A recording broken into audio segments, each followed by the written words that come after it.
It's puzzle time, and today we are going to solve 4-piece puzzle of a dog. Let's begin.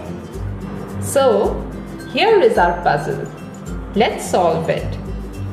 First we have, what does this look like?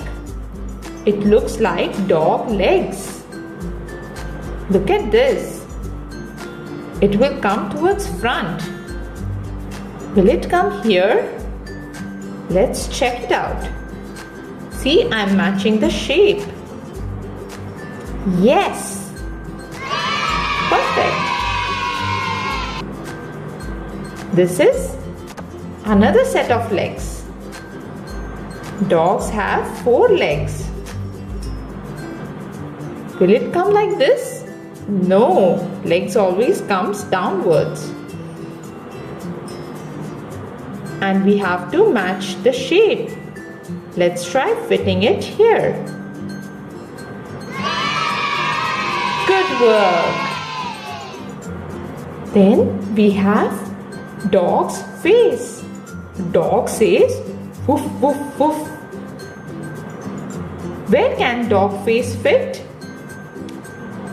Look at this. This is matching. Let's try to place it here. Good work.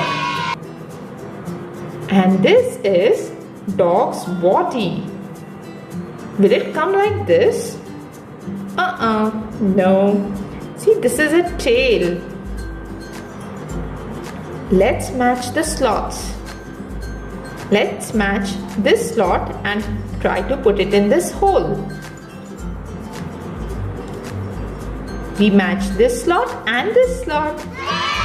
And our dog is ready. Hey kids, to buy this puzzle and for more exciting information, you can click on the link given in the description box. Learn and have fun with Bubble Double.